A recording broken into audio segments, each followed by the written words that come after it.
തിരുവനന്തപുരത്ത് AR ക്യാമ്പിലെ പോലീസുകാരന് Covid സ്ഥിരീകരിച്ചു. നന്ദാവനം ക്യാമ്പിലെ പോലീസുകാരനാണ് രോഗം സ്ഥിരീകരിച്ചത്. ഉറവിടം വ്യക്തമല്ല. കഴിഞ്ഞ മാസം 28-നാണ് ആശുപത്രിയിൽ പ്രവേശിപ്പിച്ചത്. വിവരങ്ങളുമായി VS അനു ചേരുന്നു. അനു, കൂടുതൽ പേർ ഇദ്ദേഹവുമായി സമ്പർക്കത്തിൽപ്പെടാനുള്ള സാധ്യതയുണ്ടല്ലോ, അതുകൊണ്ട് തന്നെ കൂടുതൽ പേർ നിരീക്ഷണത്തിൽ പോകാനുള്ള സാധ്യതയുമുണ്ട്. എപ്പോഴാണ് രോഗം സ്ഥിരീകരിച്ചിരിക്കുന്നത്? വിശദാംശങ്ങളിലേക്ക്. അപർണ, വൈകിട്ടോടുകൂടിയാണ് തിരുവനന്തപുരം നന്ദാവനം AR ക്യാമ്പിലെ സീനിയർ സിവിൽ ഓഫീസർക്ക് കോവിഡ് സ്ഥിരീകരിച്ചത്. ഇയാൾ കഴിഞ്ഞ ദിവസങ്ങളടക്കം നിരവധി ജനറൽ ഡ്യൂട്ടി ചെയ്തതാണ്. അതായത് സെക്രട്ടേറിയറ്റിൽ അടക്കം ജോലി ചെയ്ത വ്യക്തിയെന്നാണ് ഇപ്പോൾ നമുക്ക് അറിയാൻ കഴിയുന്നത്. ഇയാളുമായി ജോലി ചെയ്ത മറ്റ് സഹപ്രവർത്തകരുടെ ഡീറ്റെയിൽസ് ആണ് ഇപ്പോൾ ആരോഗ്യ പ്രവർത്തകരും പോലീസും ശേഖരിക്കുന്നത്. ഇവരോട് സ്വാഭാവികമായും ഇവരോട് ക്വാറന്റൈനിൽ പോകാൻ വേണ്ടി നിർദ്ദേശിക്കും. ഇയാൾ ചിറയൻകീഴ് നഗരൂർ സ്വദേശിയാണ് ഈ പറയുന്ന കോവിഡ് സ്ഥിരീകരിച്ച വ്യക്തി. ഇദ്ദേഹം നിരവധി തവണ നിരവധി ഇടങ്ങളിൽ ജോലി ചെയ്തിട്ടുണ്ട് എന്നുള്ളതാണ് ഇപ്പോൾ പോലീസിന്റെ ഭാഗത്തു നിന്നും നമുക്ക് ലഭിക്കുന്ന വിവരം. നന്ദാവനം AR ക്യാമ്പിലെ സീനിയർ സിവിൽ ഓഫീസറാണ്. ഇന്നാണ് അദ്ദേഹത്തിന് കോവിഡ് സ്ഥിരീകരിച്ചിരിക്കുന്നത്. തിരുവനന്തപുരം ജില്ലയെ സംബന്ധിച്ച് കഴിഞ്ഞ ദിവസങ്ങളിൽ ഏതാണ്ട് 22ഓളം കേസുകളാണ് ഉറവിടം എവിടെ നിന്നറിയാത്ത കോവിഡ് കേസുകൾ റിപ്പോർട്ട് ചെയ്തത്. ഈ സാഹചര്യത്തിൽ തിരുവനന്തപുരത്ത് കടുത്ത നിയന്ത്രണങ്ങൾ വരുന്നതിനിടെയാണ് ഇപ്പോൾ ഒരു പോലീസുകാരന് കൂടെ കോവിഡ് സ്ഥിരീകരിച്ചിരിക്കുന്നു എന്ന വാർത്തകൾ വരുന്നത്. കൂടുതൽ നിയന്ത്രണങ്ങൾ കഴിഞ്ഞ ദിവസങ്ങളായി ഏർപ്പെടുത്തിക്കൊണ്ടേയിരിക്കുകയാണ്. പ്രത്യേകിച്ച് നേരത്തെ പറഞ്ഞതുപോലെ തന്നെ ഉറവിടമില്ലാത്ത കേസുകൾ ഇന്നലെ 4 എണ്ണം സമ്പർക്കത്തിലൂടെ സ്ഥിരീകരിച്ചിരിക്കുന്നു. ഇപ്പോൾ ഇതുകൂടിയാകുമ്പോൾ, അത് പോലീസ് മേഖലയിൽ നിന്നാകുമ്പോൾ കൂടുതൽ ശ്രദ്ധിക്കേണ്ട വിഷയം കൂടിയാകുന്നു. കൂടുതൽ കർശനമായ നിയന്ത്രണങ്ങളിലേക്ക് കടക്കാൻ ആരോഗ്യവകുപ്പ് നിർദ്ദേശം നൽകിയിട്ടുണ്ടോ? തീർച്ചയായും അപർണ, ഇതിന്റെ പശ്ചാത്തലത്തിൽ കൂടുതൽ നിയന്ത്രണങ്ങളിലേക്ക് തലസ്ഥാന ജില്ലയ്ക്ക് പോയേ മതിയാകൂ.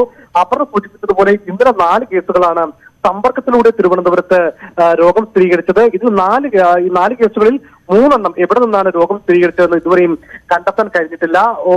അയാളുടെ അടുത്ത ബന്ധുവിന് രോഗം സ്ഥിരീകരിച്ചത് അവിടെ നിന്നാണ്. മറ്റ് 3 പേർക്ക് എവിടെ നിന്നാണ് രോഗം വന്നതെന്ന് കണ്ടെത്താൻ കഴിഞ്ഞിട്ടില്ല. അതിനിടയിലാണ് ഇപ്പോൾ പോലീസുകാരന്, പ്രത്യേകിച്ച് കഴിഞ്ഞ ദിവസങ്ങളിലൊക്കെ പോലീസ് പലയിടങ്ങളിലും ഈ പറയുന്ന വഴിയാത്രക്കാരുമായിട്ടൊക്കെ സമ്പർക്കത്തിൽ ഏർപ്പെടുന്ന സാഹചര്യമുണ്ട്. അവിടെയൊക്കെ ഈ ഉദ്യോഗസ്ഥൻ ഡ്യൂട്ടി ചെയ്തിട്ടുണ്ട് എന്നാണ് പോലീസ് ഉദ്യോഗസ്ഥർ പറയുന്നത്. സെക്രട്ടേറിയറ്റിനടക്കം ഇയാൾ ജോലി ചെയ്തതായും പറയുന്നുണ്ട്. അങ്ങനെയെങ്കിൽ സ്ഥിതി കൂടുതൽ ആശങ്കജനകമാകും. ഏതായിരുന്നാലും ഈ ഉദ്യോഗസ്ഥരുമായി ബന്ധപ്പെട്ടുള്ളവരുടെ ലിസ്റ്റ് എടുക്കുന്ന നടപടികളിലേക്കാണ് ആരോഗ്യവകുപ്പും പോലീസും നീങ്ങുന്നത്.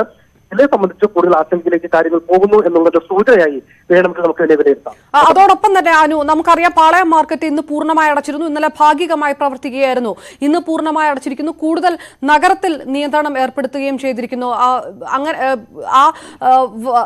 ട്രാഫിക് ഫ്ലോ സ്ഥിരമായുള്ള സ്ഥലമാണ് തലസ്ഥാന നഗരം. ഏതെല്ലാം രീതിയിലുള്ള നിയന്ത്രണങ്ങൾ വരും ദിവസങ്ങളിൽ ഏർപ്പെടുത്തുമെന്ന സൂചനകളാണ് ഇപ്പോൾ ലഭ്യമാകുന്നത്? അപർണ, രാവിലെ മന്ത്രി കടകംപള്ളി സുരേന്ദ്രൻ പറഞ്ഞതുപോലെ കൂടുതൽ പ്രത്യേകിച്ച് ഈ ഷോപ്പിംഗ് കോംപ്ലക്സുമായി അല്ലെങ്കിൽ അത്തരം ഇടങ്ങളുമായി ബന്ധപ്പെട്ട് കൂടുതൽ ജാഗ്രത വേണ്ടിയിരിക്കുന്നു. അത് മാത്രമല്ല, ഈ KSRTC ബസ്സുകളിലടക്കം വലിയ ആൾക്കൂട്ടം ഉണ്ടാകുന്ന സാഹചര്യമുണ്ട്. ഇതിലൊക്കെ കർശനമായ നിയന്ത്രണം ഉണ്ടാകും എന്നുള്ളതാണ് മന്ത്രിയുടെ വാക്കുകളിൽ നിന്ന് നമുക്ക് രാവിലെ വ്യക്തമാകുന്നത്. നേരത്തെ പറഞ്ഞ പോലെ പാളയം ചന്ത രാവിലെ തുടക്കത്തിൽ ചില നിയന്ത്രണങ്ങളോടുകൂടി പ്രവർത്തിച്ചിരുന്നു. എന്നാൽ മേയർ ശ്രീകുമാർ നേതൃത്വത്തിലെത്തി പാളയം ചന്ത പൂർണ്ണമായും അടച്ചിടുന്ന ഒരു സാഹചര്യത്തിലേക്ക് പോയി. അതായത് കാര്യങ്ങൾ കൂടുതൽ കലുഷിതമാകുന്നു എന്നുള്ളതിന്റെ സൂചനയായി വേണമെങ്കിൽ നമുക്കിടെ വിലയിരുത്താം. പ്രത്യേകിച്ച് കൂടുതൽ കേസുകൾ വരുന്നു, പ്രത്യേകിച്ച് ഈ ഉറവിടമറിയാത്ത കേസുകൾ ഉണ്ടാകുന്നു. കഴിഞ്ഞ ദിവസം മഞ്ചൂരിൽ രോഗം സ്ഥിരീകരിച്ച ലോട്ടറി കച്ചവടക്കാരൻ, ഇദ്ദേഹവുമായി നിരവധി ആളുകൾ സമ്പർക്കത്തിൽ ഏർപ്പെട്ടിട്ടുണ്ട്. ഇവരുടെയൊക്കെ തിരുവനന്തപുരത്ത് ആശങ്ക കൂടുകയാണ്. AR ക്യാമ്പിലെ പോലീസുകാരനും കോവിഡ് സ്ഥിരീകരിച്ചിരിക്കുന്നു. ഉറവിടം അവിടെയും വ്യക്തമല്ല. 2 ദിവസങ്ങളായി 5 പേർക്കാണ് ഉറവിടം വ്യക്തമല്ലാത്ത രീതിയിൽ രോഗം സ്ഥിരീകരിച്ചിരിക്കുന്നത്. ഇപ്പോൾ കൊച്ചിയിലും നിയന്ത്രണം ശക്തമാക്കുകയാണ്. മന്ത്രി VS സുനിൽകുമാർ മാധ്യമങ്ങളെ കാണുന്നു തത്സമയത്തിൽ.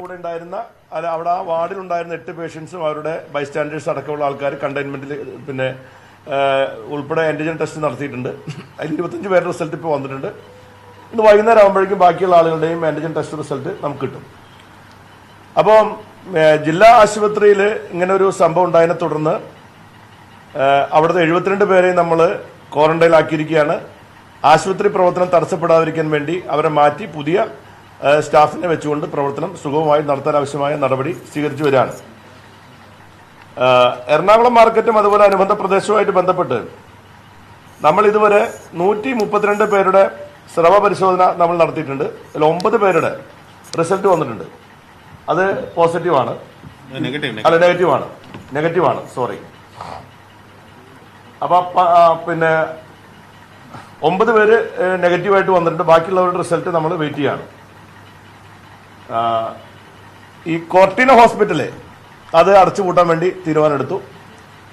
ഫാമിലി ഹെൽത്ത് സെന്ററിനെ സംബന്ധിച്ചുള്ള Cortina hospital, Chellanam Cortina hospital, ഈ കോർട്ടിന CORTINA കോർട്ടിന ഹോസ്പിറ്റലാണ് ഇപ്പോൾ നമ്മൾ ഷട്ട് ഡൗൺ ചെയ്തിരിക്കുന്നത്. അതിന് കാരണം ഈ പേഷ്യൻ്റ് അവിടെ അഡ്മിറ്റ് ചെയ്ത് പിന്നെ ചികിത്സ തേടിയിരുന്നതാണ്. എന്നാൽ പിന്നെ നമ്മുടെ ഫാമിലി ഹെൽത്ത് സെന്ററിൽ അവർ ജസ്റ്റ് ഒന്ന് അവിടെ പോകുക മാത്രം ഉണ്ടായിരിക്കുന്നത്. അവരുടെ പ്രൈമറി കോണ്ടാക്ട് എന്ന് പറയുന്ന രീതിയിൽ അവിടെ പ്രശ്നങ്ങളില്ലാത്തതുകൊണ്ട് അത് നമ്മൾ സാനിറ്റൈസേഷൻ ചെയ്ത് പ്രവർത്തിക്കാൻ വേണ്ടി അനുവാദം കൊടുത്തിരിക്കുകയാണ്. ബാക്കി കാര്യങ്ങൾ ഇതുമായി ബന്ധപ്പെട്ടുകൊണ്ടുള്ള എല്ലാ ട്രേസിംഗും അതുമായി ബന്ധപ്പെട്ട കാര്യങ്ങളെല്ലാം തന്നെ പോലീസും ഡിപ്പാർട്ട്മെന്റും കൂടെ ചെയ്തുകൊണ്ടിരിക്കുകയാണ്. അവിടെ ബാക്കി മറ്റ് കരുതൽ നടപടികളുടെ ഭാഗമായിട്ട് എല്ലാ പിന്നെ കാര്യങ്ങൾ നടന്നുകൊണ്ടിരിക്കുന്നുണ്ട്. ആശങ്കപ്പെടേണ്ട കാര്യങ്ങളൊന്നുമില്ല. എനിക്ക് പ്രധാനമായിട്ട് പറയാനുള്ള ഒരു കാര്യം, ഈ പിന്നെ ചെല്ലാനം മേഖല ഒരു വലിയ ഹൈ ഡെൻസിറ്റി ആയിട്ട് ആൾ താമസിക്കുന്ന സ്ഥലമാണ്. അതുകൊണ്ടാണ് അർജന്റായി തന്നെ അത് അടച്ചുപൂട്ടാനും ഇങ്ങനെ കണ്ടെയ്ൻമെന്റ് ആക്കി മാറ്റാനും തീരുമാനിച്ചിരിക്കുന്നത്. അവിടെയുള്ള ജനങ്ങൾ ആരും തന്നെ ഏതെങ്കിലും തരത്തിൽ അവർക്ക് പിന്നെ പനിയോ ചുമയോ മറ്റെന്തെങ്കിലും കൂടുതൽ നിയന്ത്രണങ്ങൾ കൊച്ചിയിലും ഏർപ്പെടുത്തും. മന്ത്രി VS സുനിൽകുമാറാണ് മാധ്യമങ്ങളോട് സംസാരിച്ചുകൊണ്ടിരിക്കുന്നത്. എറണാകുളത്ത് താലൂക്ക് ആശുപത്രിയിൽ, ജില്ലാ ആശുപത്രിയിൽ രോഗിക്ക് കോവിഡ് സ്ഥിരീകരിച്ചിരിക്കുന്നു. രോഗികളുടെ എണ്ണം കൂടുകയുമാണ്. കൂടുതൽ നിയന്ത്രണങ്ങളിലേക്ക് കടക്കുകയാണ് എന്നുകൂടി മന്ത്രി പറയുന്നു. മറ്റൊരു വാർത്തയിലേക്ക്. SNDP നേതാവ് KK മഹേഷിന്റെ ആത്മഹത്യയിൽ വെള്ളാപ്പള്ളി നടേശനെ ചോദ്യം ചെയ്യാനായി അന്വേഷണ സംഘം വീട്ടിലെത്തി. കേസ് അന്വേഷണം അവസാന ഘട്ടത്തിലാണെന്ന് അന്വേഷണ ഉദ്യോഗസ്ഥൻ CA S രാജേഷ് ന്യൂസ് 18 പറഞ്ഞു. കണിച്ചുകുളങ്ങരയിലെ SNDP നേതാവ് KK മഹേഷിന്റെ മരണവുമായി ബന്ധപ്പെട്ട അല്പസമയത്തിനകം തന്നെ അന്വേഷണ സംഘം വെള്ളാപ്പള്ളി നടേശനെ ചോദ്യം ചെയ്യും. എന്തായാലും നമ്മളോടൊപ്പം അന്വേഷണ ഉദ്യോഗസ്ഥനായ CA S രാജേഷ് ഉണ്ട്. സാറേ, അല്പസമയത്തിനകം വെള്ളാപ്പള്ളി നടേശനെ ചോദ്യം ചെയ്യുമെന്നാണ് മനസ്സിലാക്കാൻ കഴിയുന്നത്. ഞങ്ങൾ ചോദ്യം ചെയ്യാൻ പോകാനായിട്ട് ഇറങ്ങുകയാണ്. അന്വേഷണം ഏത് ഘട്ടത്തിലെത്തിയിരുന്നു? ഏതാണ്ട് അവസാന ഘട്ടത്തിലാണ്. ഉടൻ തന്നെ അതിന്റെ പൂർത്തിയാക്കാൻ പറ്റും. കുറച്ചുകൂടെ കാര്യങ്ങൾ വെരിഫൈ ചെയ്യാനുണ്ട്. അത് കഴിയുമ്പോൾ നമുക്ക് മനസ്സിലാവും. ദീർഘമായൊരു ചോദ്യം ചെയ്യലായിരിക്കുമോ? കാരണം 32 പേജുള്ള ആത്മഹത്യാക്കുറിപ്പിലടക്കം ധാരാളം പരാമർശങ്ങൾ എല്ലാ ആസ്പെക്ട്സിനെ കുറിച്ച് ചോദ്യം ചെയ്യും. ഇതാണ് അന്വേഷണ സംഘം വ്യക്തമാക്കിയിരിക്കുന്നത്. ഇപ്പോൾ അന്വേഷണ സംഘം വെള്ളാപ്പള്ളി നടേശനെ ചോദ്യം ചെയ്യാനായി വീട്ടിലേക്ക് കയറും. എന്തായാലും എല്ലാ ഇടങ്ങളും, അതായത് കേസിനെ സംബന്ധിച്ച് എല്ലാ വശങ്ങളും ചോദ്യം ചെയ്യുമെന്നാണ് വ്യക്തമാക്കിയിരിക്കുന്നത്. ശരണ്യ സ്നേഹജൻ വിശദാംശങ്ങളുമായി ചേരുന്നു. ശരണ്യ, നേരത്തെ തന്നെ മാനേജറെ ചോദ്യം ചെയ്തിരുന്നു. ഈ വിഷയത്തിനകത്ത് വെള്ളാപ്പള്ളി നടേശനെ കൂടി ചോദ്യം ചെയ്യുന്ന രീതിയിലേക്ക് കാര്യങ്ങൾ പോകുമ്പോൾ നിർണായക ഘട്ടത്തിൽ അന്വേഷണം എത്തിയിരിക്കുന്നു എന്ന് തന്നെ മനസ്സിലാക്കണോ? വിശദാംശങ്ങൾ എന്തെല്ലാം? തീർച്ചയായിട്ടും അപർണ, അന്വേഷണ സംഘത്തിന്റെ നേതൃത്വം നൽകുന്ന മാരാരിക്കുളം CI S രാജേഷ് നമ്മളോട് വ്യക്തമാക്കിയത് അന്വേഷണം അന്തിമ ഘട്ടത്തിൽ എത്തിയിരിക്കുന്നു എന്നാണ്. എന്തായാലും വെള്ളാപ്പള്ളി നടേശനെ ചോദ്യം ചെയ്യുന്നതിനായി മാരാരിക്കുളം CIയുടെ നേതൃത്വത്തിലുള്ള സംഘം അദ്ദേഹത്തിന്റെ വീട്ടിൽ എത്തിക്കഴിഞ്ഞിരിക്കുന്നു. ചോദ്യം ചെയ്യൽ ആരംഭിച്ചിട്ടുണ്ട് എന്നാണ് അദ്ദേഹം വ്യക്തമാക്കിയിട്ടുള്ളത്. നമ്മളോട് അന്വേഷണ ഉദ്യോഗസ്ഥൻ പറഞ്ഞത്, അതായത് ഇത്തരത്തിൽ ഒരു അന്തിമ ഘട്ടത്തിലേക്ക് കേസ് കടക്കുന്നു എന്നുള്ളതാണ്. അതിനുശേഷമായിരിക്കും ഇനി കുറച്ച് രേഖകൾ കൂടി പരിശോധിക്കാനുണ്ട്. അത്തരം കാര്യങ്ങൾ കൂടി പരിശോധിച്ചാൽ കേസ് അന്തിമ ഘട്ടത്തിലേക്ക് എത്തിയിരിക്കുന്നു എന്നാണ് ഇപ്പോൾ അന്വേഷണ ഉദ്യോഗസ്ഥൻ വ്യക്തമാക്കിയിട്ടുള്ളത്. മാത്രമല്ല, മഹേഷിന്റെ ആത്മഹത്യാക്കുറിപ്പിൽ 32 പേജോളമുള്ള ആത്മഹത്യാക്കുറിപ്പിൽ വെള്ളാപ്പള്ളി നടേശനെയും ഒപ്പം തന്നെ സാമ്പത്തിക ഇടപാടുകൾ, അതായത് മൈക്രോ ഫിനാൻസും അതുപോലെ കണിച്ചുകുളങ്ങര ക്ഷേത്രവുമായി ബന്ധപ്പെട്ടൊക്കെയുള്ള സാമ്പത്തിക ഇടപാടുകൾ അടക്കമുള്ള കാര്യങ്ങൾ സൂചിപ്പിച്ചിരുന്നു. ഇതടക്കം ദീർഘമായൊരു ചോദ്യം ചെയ്യലായിരിക്കുമെന്നാണ് അന്വേഷണ ഉദ്യോഗസ്ഥൻ വ്യക്തമാക്കിയിട്ടുള്ളത്.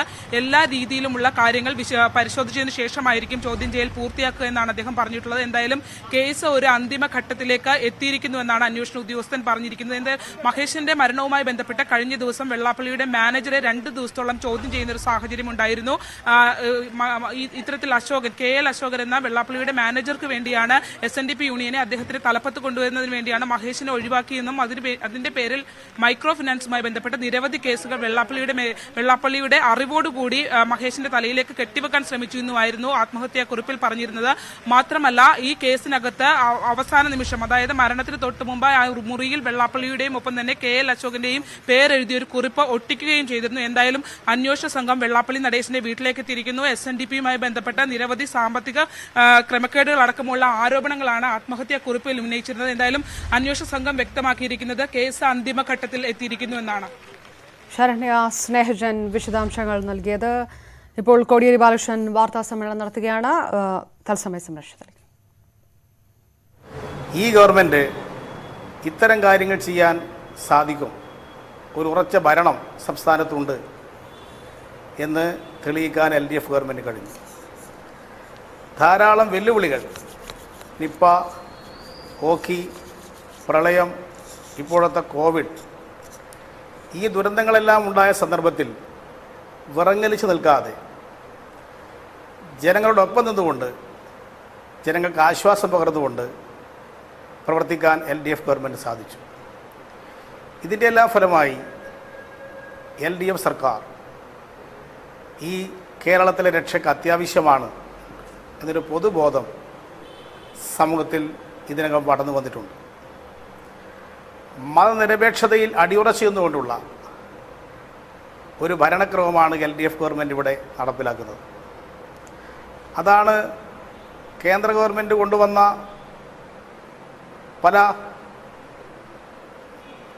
തീരുമാനങ്ങളും, പ്രത്യേകിച്ച് പൗരത്വ രജിസ്റ്റർ കൊണ്ടുവരാനെടുത്ത തീരുമാനം, ഇത് സംബന്ധിച്ച് പാസ്സാക്കിയിട്ടുള്ള നിയമം, അതെല്ലാം തന്നെ സംസ്ഥാനത്ത് ബാധകമാക്കുകയില്ല എന്ന പ്രഖ്യാപനം മതന്യൂനപക്ഷങ്ങളിൽ പ്രത്യേകിച്ചും മതനിരപേക്ഷ ശക്തികളിൽ പൊതുവിലും ഈ സർക്കാരിൻ്റെ മതനിരപേക്ഷ കാഴ്ചപ്പാടിൽ വലിയ പ്രതീക്ഷ നൽകി.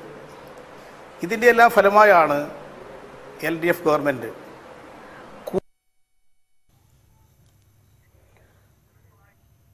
CPM സംസ്ഥാന സെക്രട്ടറി കോടിയേരി ബാലകൃഷ്ണൻ മാധ്യമങ്ങളോട് സംസാരിക്കുകയായിരുന്നു.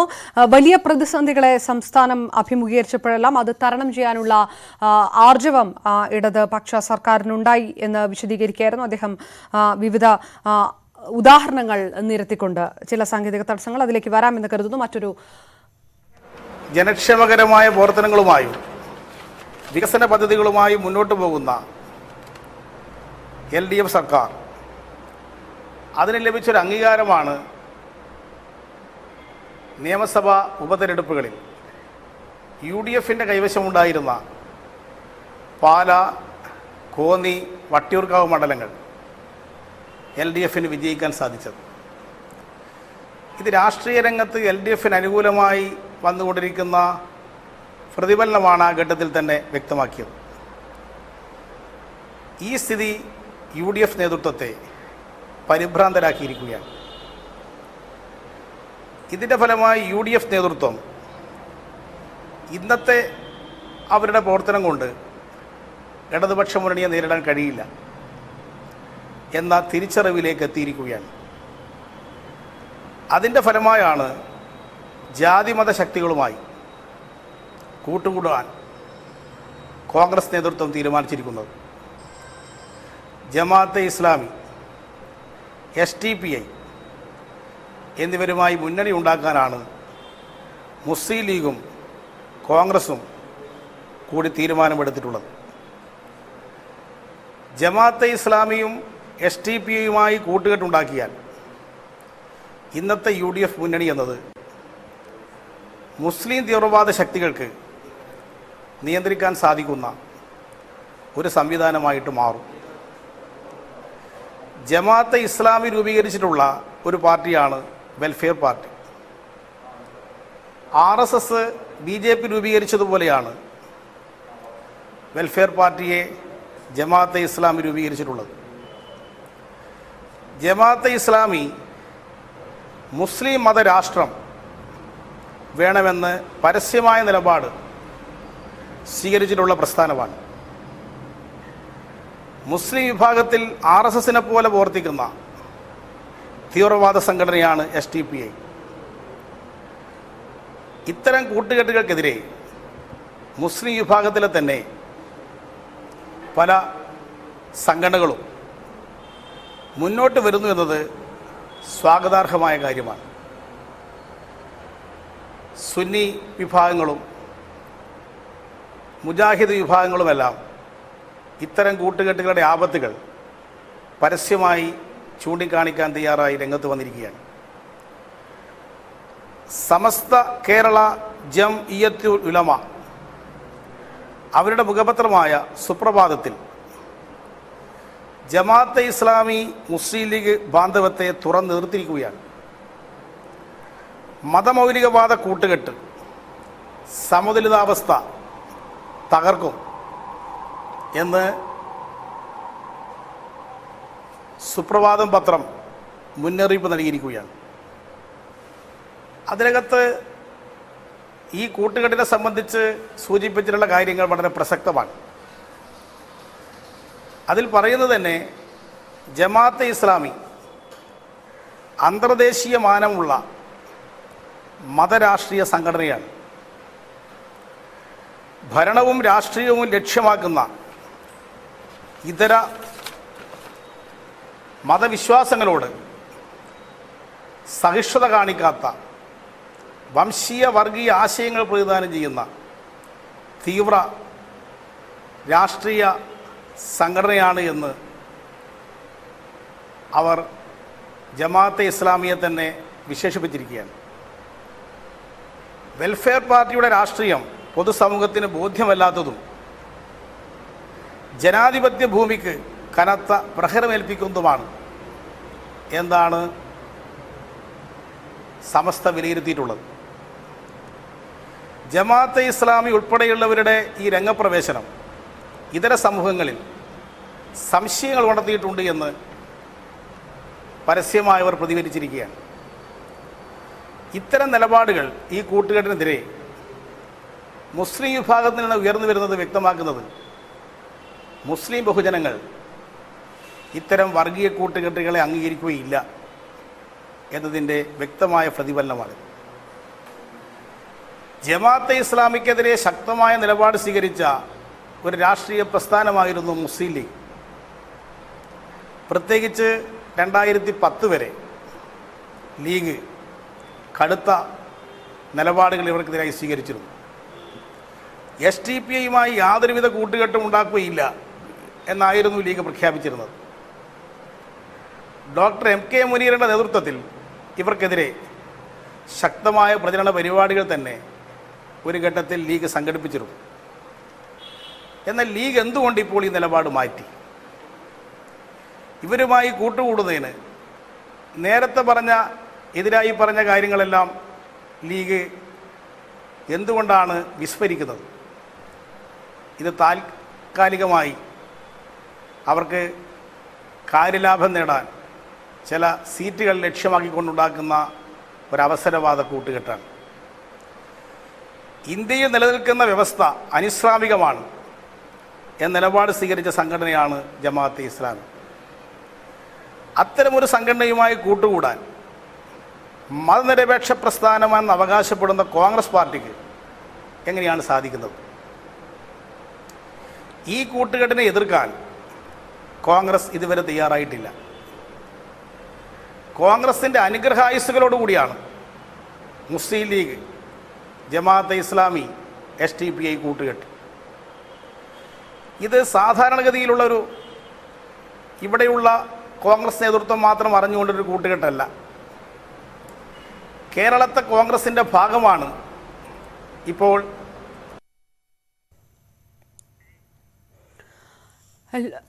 കോടിയേരി ബാലകൃഷ്ണൻ മാധ്യമങ്ങളെ കാണുകയാണ്. പ്രതിസന്ധികളെ LDF സർക്കാർ തരണം ചെയ്തു. UDF ഇപ്പോൾ പരിഭ്രാന്തിയിലാണ്. അതുകൊണ്ടാണ് മത തീവ്രവാദ ശക്തികളുമായി കൂട്ടുകൂടാനുള്ള ശ്രമം നടത്തിക്കൊണ്ടിരിക്കുന്നത്. AICCയുടെ സംഘടനാ സെക്രട്ടറിയായി പ്രവർത്തിക്കുന്ന KC വേണുഗോപാലൻ കേരളത്തിൻ്റെ കോൺഗ്രസിൻ്റെ ഭാഗമാണ്. ഇങ്ങനെ ഈ 3 കൂട്ടർ ദേശീയ തലത്തിലുള്ള കോൺഗ്രസിൻ്റെ പ്രമുഖ സ്ഥാനത്തിരിക്കുന്നവരുടെ അറിവില്ലാതെ ഇത്തരമൊരു കൂട്ടുകെട്ട് കേരളത്തിലുണ്ടാകാൻ പോകുന്നില്ല.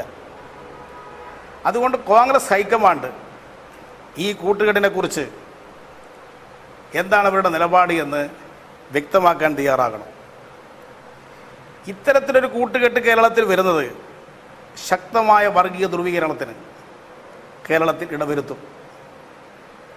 മറുഭാഗത്ത് RSS നയിക്കുന്ന BJP കേന്ദ്ര ഗവൺമെൻറ് പിന്തുണയോടുകൂടി ഹിന്ദുത്വ ധ്രുവീകരണത്തിന് ശക്തമായി മുന്നിട്ടിറങ്ങിയിരിക്കുകയാണ്. ഒരു ഭാഗത്ത് RSSന്റെ നേതൃത്വത്തിൽ ഹിന്ദുത്വം ലക്ഷ്യമാക്കി പ്രവർത്തിക്കുന്ന ഒരു മുന്നണിയും, മറുഭാഗത്ത് മുസ്ലിം ലീഗ്, SDPI, ജമാഅത്തെ ഇസ്ലാമി മുന്നണിയും കൂടി ചേരുമ്പോൾ 2 വർഗീയ ശക്തികൾ തമ്മിലുള്ള ധ്രുവീകരണത്തിലാക്കാണ് കേരള രാഷ്ട്രീയത്തെ കൊണ്ടുപോകാൻ ഇവർ പരിശ്രമിക്കുന്നത്. UDFന്റെ ഈ നീക്കം കോൺഗ്രസിൻ്റെ ഈ സമീപനം RSSൻ്റെ നിലപാടുകൾക്ക് ശക്തി പകരുകയാണ് ചെയ്യുക.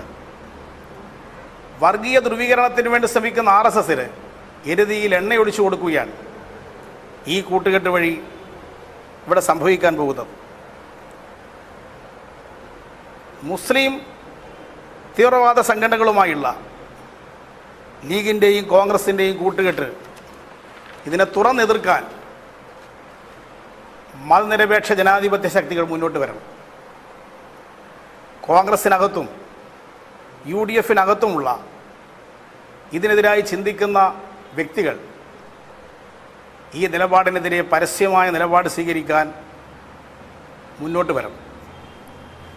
ഇന്നത്തെ സാഹചര്യത്തിൽ കേരള രാഷ്ട്രീയത്തിൽ ഇത്തരം കൂട്ടുകെട്ടുകൾക്കെതിരെ മതനിരപേക്ഷ ജനാധിപത്യ ശക്തികളെ ഏകോപിപ്പിക്കേണ്ടതൊരു കാലഘട്ടമാണിത്. ഇത്തരം കൂട്ടുകെട്ടുകൾക്കെതിരെ നിലപാട് സ്വീകരിക്കുന്ന മതനിരപേക്ഷ കാഴ്ചപ്പാടുള്ളവരെ, ജനാധിപത്യ കാഴ്ചപ്പാടുള്ളവരെ പരമാവധി ഏകീകരിച്ചുകൊണ്ട് ഈ വിപത്തിനെ നേരിടാൻ രംഗത്തിറങ്ങണമെന്നാണ് പാർട്ടി ആഹ്വാനം ചെയ്യുന്നത്. അടുത്ത തദ്ദേശ ഭരണ സ്ഥാപന തെരഞ്ഞെടുപ്പിൽ BJPയുടെ നേതൃത്വത്തിലുള്ള മുന്നണിയെയും കോൺഗ്രസ്, മുസ്ലിം ലീഗ്, ജമാഅത്തെ ഇസ്ലാമി, STPI കൂട്ടുകെട്ടുള്ള UDFിനെയും പരാജയപ്പെടുത്തണമെന്നാണ് CPIM ഉദ്ദേശിക്കുന്നത്. അതിന് സഹായകമായ രാഷ്ട്രീയ നിലപാടുകൾ കേരളത്തിൽ സ്വീകരിക്കണമെന്നാണ് പാർട്ടി ഉദ്ദേശിക്കുന്നത്. RSSൻ്റെ അജണ്ട ഈ കേരളത്തിൽ നടപ്പാക്കാൻ ഒരു തരത്തിലും അനുവദിക്കരുത്. അവർക്ക് ഒരു പഴുത് കേരളത്തിൽ കൊടുക്കരുത്. അതിന് സഹായകമായ വിധത്തിൽ മതനിരപേക്ഷ ജനാധിപത്യ ശക്തികളുടെ പരമാവധി യോജിപ്പ് വളർത്തിയെടുക്കാൻ സാധിക്കണം. LDF സർക്കാർ സ്വീകരിക്കുന്ന മതനിരപേക്ഷ കാഴ്ചപ്പാടിനെ ശക്തിപ്പെടുത്തുകയാണ് ഇന്നത്തെ കാലഘട്ടത്തിൽ ആവശ്യമായിട്ടുള്ളത്. അതിന് സഹായകമായ നിലപാടുകളാണ് ഈ കാഴ്ചപ്പാടുള്ളവരെല്ലാം സ്വീകരിക്കേണ്ടത് എന്ന് പാർട്ടി പരസ്യമായി ആവശ്യപ്പെടുകയാണ്. ഐക്യജനാധിപത്യ മുന്നണി ഇന്ന് ഗുരുതരമായ പ്രതിസന്ധിയിലാണ്. കഴിഞ്ഞ നിയമസഭാ തെരഞ്ഞെടുപ്പിൽ തന്നെ UDF കടുത്ത തോൽവിക്ക് വിധേയമായി. ആ തെരഞ്ഞെടുപ്പിൽ UDF എന്ത് വന്നാലും ജയിക്കുമെന്നായിരുന്നു UDF നേതൃത്വം കണക്കുകൂട്ടിയിരുന്നത്. അതിന് വ്യത്യസ്തമായിരുന്നു നിയമസഭാ തെരഞ്ഞെടുപ്പിൻ്റെ ജനവിധി. അതിനുശേഷം UDFിൽ പലതരത്തിലുള്ള അന്തഃഛിദ്രങ്ങളും ഉണ്ടായി. അത് UDFിൻ്റെ കൂടെ ഉണ്ടായിരുന്ന LJD UDF വിട്ട് പുറത്തു വരുന്ന സാഹചര്യം ഉണ്ടായി. ഇപ്പോൾ LJD LDFിൻ്റെ ഭാഗമായി പ്രവർത്തിക്കുകയാണ്. UDFിനകത്ത് കുറച്ചു കാലമായി ആഭ്യന്തര സംഘർഷം നടക്കുകയാണ്. ഈ സംഘർഷങ്ങളുടെ പ്രതിഫലനമാണ് ഇപ്പോൾ കേരള കോൺഗ്രസ് ജോസ് കെ മാണിയുമായി ഉണ്ടായിരിക്കുന്ന തർക്കങ്ങൾ. മുന്നണിയിൽ നിന്ന് കേരള കോൺഗ്രസിനെ പുറത്താക്കി എന്ന് പ്രഖ്യാപിച്ച കോൺഗ്രസ് നേതൃത്വം ഇപ്പോൾ പറയുന്നത് പുറത്താക്കിയിട്ടില്ല, മാറ്റി നിർത്തിയിട്ടേ ഉള്ളൂ എന്നാണ് പറയുന്നത്. ഇത് ജോസ് കെ മാണി വിഭാഗത്തെ ഭയപ്പെടുത്തി കീഴ്പ്പെടുത്തുകയായിരുന്നു കോൺഗ്രസിൻ്റെ ഉദ്ദേശം. എന്നാൽ അവരുദ്ദേശിച്ചിരുന്ന വിപരീതമായൊരു സ്ഥിതിയാണ് ഇപ്പോൾ ജോസ് കെ മാണി വിഭാഗത്തിൽ നിന്നുണ്ടായിരിക്കുന്ന പ്രതികരണം. തങ്ങളുടെ വരുതിയിൽ നിന്നുകൊള്ളും എന്ന് കരുതിക്കൊണ്ടാണ് കോൺഗ്രസ് ഈ തീരുമാനം പ്രഖ്യാപിച്ചതെങ്കിൽ ഇപ്പോൾ അവർ ഉദ്ദേശിച്ചിരുന്ന വ്യത്യസ്തമായ ഒരവസ്ഥയാണിപ്പോൾ പുറത്തു വന്നിരിക്കുന്നത്. UDF മുന്നണിയിൽ തമ്മിലടി അവരുടെ സഹജമായൊരു സ്വഭാവമാണ്. അതുകൊണ്ടാണല്ലോ പുറത്താക്കിയിട്ടില്ല, മാറ്റി നിർത്തിയിട്ടേ ഉള്ളൂ എന്ന് പ്രതിപക്ഷ നേതാവ് ചെന്നിത്തല ഇപ്പോൾ പറയുന്നത്. ചെന്നിത്തലയും ഘടകകക്ഷികളും കൂടി ഹെഡ് മാസ്റ്ററും കുട്ടികളും കളിക്കുകയാണോ? ക്ലാസ്സിൽ നിന്ന് പുറത്ത് നിർത്തിയിട്ടേ ഉള്ളൂ, സ്കൂളിൽ നിന്ന് പുറത്താക്കിയിട്ടില്ല എന്നാണിപ്പോൾ അവരുടെ ഭാഷ്യം. പക്ഷേ ഇതൊക്കെ ആർക്കും അറിയാവുന്ന കാര്യമല്ലേ അവരിപ്പോൾ എടുത്തിരിക്കുന്ന സമീപനം. UDFിൻ്റെ 5 വർഷക്കാലത്ത് ഉമ്മൻചാണ്ടി ഭരണകാലത്തും UDFിനകത്ത് തമ്മിലടിയായിരുന്നില്ലേ? അക്കാലത്ത് മുസ്ലിം ലീഗിൻ്റെ നേതൃത്വത്തിലായിരുന്നു ഭരണം നടന്നിരുന്നത്. 4 മന്ത്രിസ്ഥാനം ലീഗിന് കൊടുത്തു. അതുപോരാ, 5ാം മന്ത്രി വേണം എന്ന് പറഞ്ഞ് അവസാനം ലീഗ് 5ാം മന്ത്രിസ്ഥാനം പിടിച്ചെടുക്കുന്ന അവസ്ഥ കേരളം കണ്ടില്ലേ? അന്ന് മുസ്ലിം ലീഗിനോട് കോൺഗ്രസ് പാർട്ടിക്ക് ഇങ്ങനൊരു സമീപനം സ്വീകരിക്കാൻ കഴിഞ്ഞോ? കഴിഞ്ഞ പാലാ ഉപതെരഞ്ഞെടുപ്പിൽ KM മാണിയുടെ മരണത്തിന് ശേഷം നടന്ന ഉപതെരഞ്ഞെടുപ്പിൽ കേരള കോൺഗ്രസ്സിന് 2 ചിഹ്നം നഷ്ടപ്പെട്ടപ്പോൾ ആ 2 ചിഹ്നം വാങ്ങിക്കൊടുക്കാൻ കോൺഗ്രസ് നേതൃത്വത്തിന് കഴിഞ്ഞു. അപ്പോൾ കോൺഗ്രസ് നേതൃത്വം ഇപ്പോൾ ഈ ശക്തമായ നിലപാടെടുത്തു എന്ന് കാണിക്കാൻ സ്വീകരിച്ചിരിക്കുന്ന ഈ സമീപനം, ഇതിനു മുമ്പ് സ്വീകരിച്ചതിൽ നിന്ന് വ്യത്യസ്തമായ സമീപനം സ്വീകരിക്കാൻ കോൺഗ്രസിനെ പ്രേരിപ്പിച്ച ഘടകം എന്താണ്? അതുകൊണ്ട് കോൺഗ്രസ് ജോസ് കെ മാണി വിഭാഗത്തെ തൽക്കാലം മാറി നിർത്തി കൂടെ നിർത്തുക എന്താണ് ഉദ്ദേശിക്കുന്നതെന്നുള്ളത് ഇതിൽ നിന്ന് വ്യക്തമാണ്. കേരള കോൺഗ്രസ് ജോസഫും മാണിയും കൂടി ഉൾക്കൊള്ളുന്ന കേരള കോൺഗ്രസ് തന്നെ കഴിഞ്ഞ നിയമസഭാ തെരഞ്ഞെടുപ്പിന് ശേഷം കുറച്ചു കാലം UDF വിട്ടു പുറത്തു നിന്നിരുന്നു. അന്ന് കേരള കോൺഗ്രസിനെ അനുനയിപ്പിക്കാൻ പിന്നീട് ഇടപെട്ടത് ചെങ്ങന്നൂർ ഉപതെരഞ്ഞെടുപ്പിൽ UDFനെ എങ്ങനെയെങ്കിലും ജയിക്കണമെന്നുള്ള ഉദ്ദേശത്തിലായിരുന്നില്ലേ? പക്ഷെ ചെങ്ങന്നൂരിൽ കേരള കോൺഗ്രസ് ജോസഫും മാണിയും ഉണ്ടായിട്ടും ചെങ്ങന്നൂരിൽ UDF പരാജയപ്പെട്ടു. അതിനുശേഷം അന്നുണ്ടാക്കിയ വ്യവസ്ഥയുടെ ഭാഗമായിരുന്നില്ലേ കോൺഗ്രസിൻ്റെ ഉറച്ച രാജ്യസഭാ സീറ്റ്, ആ PJ കുര്യൻ്റെ രാജ്യസഭാ സീറ്റ് കേരള കോൺഗ്രസിന് വിട്ടുകൊടുത്തത്? ഇങ്ങനെ തമ്മിലടിക്കുക, പുറത്താക്കുക, വീണ്ടും യോജിക്കുക, ഇതെല്ലാം UDFിൽ സഹജമായി നടക്കുന്ന സംഭവ വികാസങ്ങളാണ്. ഇത്തരം സംഭവങ്ങൾ നിന്ന് UDFിൻ്റെ തകർച്ച അതിന് വേഗത കൂട്ടുന്നു എന്നുള്ളതാണ് കേരള രാഷ്ട്രീയത്തിൽ സംഭവിച്ചുകൊണ്ടിരിക്കുന്ന രാഷ്ട്രീയ മാറ്റം. ജോസ് കെ മാണിയെ UDFിൽ നിന്ന് പുറത്താക്കിയത് ഐക്യജനാധിപത്യ മുന്നണിയെ ശിഥിലമാക്കും. അവരുടെ മുന്നണിയിൽ ചോർച്ച സംഭവിക്കും എന്ന കാര്യത്തിൽ യാതൊരു സംശയവുമില്ല. അതുകൊണ്ട് ജോസ് കെ മാണി വിഭാഗം ഇപ്പോൾ ഒരു നിലപാട് പ്രഖ്യാപിച്ചിട്ടില്ല. ജോസ് കെ മാണി വിഭാഗവുമായി LDF ഒരു ചർച്ചയും നടത്തിയിട്ടില്ല. LDFിനകത്ത് ചേരണമെന്നുള്ള താല്പര്യം ജോസ് കെ മാണി വിഭാഗം പ്രകടിപ്പിച്ചിട്ടുമില്ല. അവരെന്ത് നിലപാടാണ് സ്വീകരിക്കാൻ പോകുന്നത് എന്നത് അവർ ഇതുവരെ പ്രഖ്യാപിച്ചിട്ടില്ല. ജോസ് കെ മാണി വിഭാഗം എന്ത് നിലപാടാണ് രാഷ്ട്രീയമായി എടുക്കാൻ പോകുന്നത് എന്നത് വരും ദിവസങ്ങളിലേ വ്യക്തമാവുകയുള്ളൂ. ആ പാർട്ടി എടുക്കുന്ന രാഷ്ട്രീയ നിലപാടുകൾ നോക്കിയായിരിക്കും ആ പാർട്ടിയോട് ഉള്ള സമീപനം സ്വീകരിക്കാൻ ഞങ്ങൾ ഉദ്ദേശിക്കുന്നത്. ഇപ്പോൾ അവരുടെ രാഷ്ട്രീയ നിലപാട് പ്രഖ്യാപിച്ച് കഴിഞ്ഞിട്ടില്ല. ഇന്നത്തെ കേരള രാഷ്ട്രീയത്തിൽ അവർ എന്ത് രാഷ്ട്രീയ നിലപാടാണ് എടുക്കാൻ ഉദ്ദേശിക്കുന്നത്? കേരള കോൺഗ്രസ് ഒരു നിലപാട് പ്രഖ്യാപിച്ച് പുറത്തു വരികയാണെന്നുണ്ടെങ്കിൽ നയപരമായി ഇടതുമുന്നണിയുടെ ഭാഗമായി ഉൾക്കൊള്ളാൻ കഴിയുന്ന ഒരു പാർട്ടിയാണോ അല്ലെങ്കിൽ ജോസ് കെ മാണി കേരള കോൺഗ്രസ് അങ്ങനെ കരുതുന്നുണ്ടോ? ഇടതുമുന്നണിയുടെ ഭാഗമായി ഉൾക്കൊള്ളാൻ കഴിയുന്ന ഒരു പാർട്ടിയാണോ? ആ പാർട്ടി എടുക്കുന്ന രാഷ്ട്രീയ നിലപാടുകളെ പരിശോധിച്ചുകൊണ്ട് മാത്രമാണ് LDFിനെ അത് സംബന്ധിച്ചൊരു തീരുമാനമെടുക്കാൻ സാധിക്കുക. കേരള കോൺഗ്രസിൻ്റെ 3 വിഭാഗങ്ങളിൽ നിന്ന് LDFിൻ്റെ ഭാഗമായിട്ട് പ്രവർത്തിക്കുന്നുണ്ട്. കേരള കോൺഗ്രസ് മാണി തന്നെ 1980 ഇടതുപക്ഷ മുന്നണിയിലെ ഘടകകക്ഷിയായി പ്രവർത്തിച്ചിട്ടുണ്ട്. ഇത്തരത്തിലുള്ള അനുഭവങ്ങളെല്ലാം ഈ പാർട്ടിയെ സംബന്ധിച്ച് ഞങ്ങൾക്കുണ്ട് എന്നത് വസ്തുതയാണ്. കേരള കോൺഗ്രസ് വിഭാഗത്തോട് ഒത്തുകൂടായ്മയില്ല എന്ന നിലപാടാണ് CPM എടുക്കുന്നത്. എന്താ കുറച്ചും കൂടി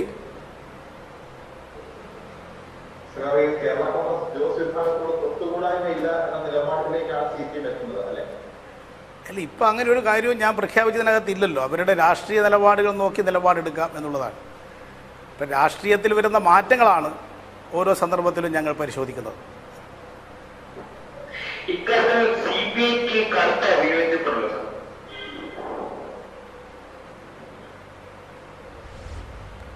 എന്താ തമ്പി കേട്ടില്ല?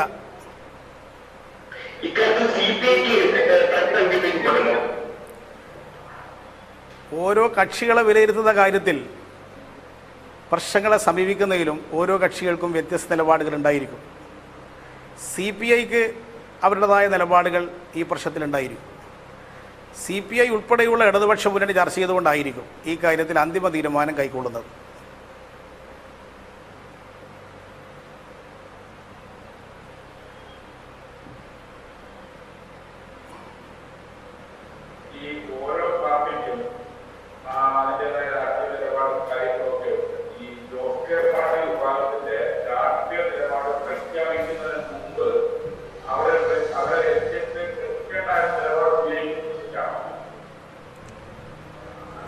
ആ പാർട്ടിയുടെ ഇപ്പോഴത്തെ ഒരു തീരുമാനവും പുറത്തു വന്നിട്ടില്ല. അവർ UDFൽ നിന്ന് പുറത്തു നിൽക്കുന്നതെന്ന് മാത്രമേ ഉള്ളൂ.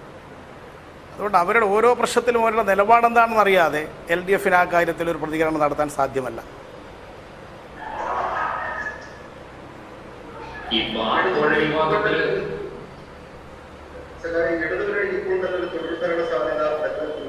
കേരള കോൺഗ്രസിനെ കൊണ്ടുവന്നുകൊണ്ട് ആ സാധ്യത നശിപ്പിക്കരുതെന്നുമാണ് ഈ ഇടതുമുന്നണിയുടെ ഏറ്റവും പ്രധാനപ്പെട്ട ഘടകകക്ഷിയുടെ സംസ്ഥാന സെക്രട്ടറി തന്നെ പറയുന്നത്.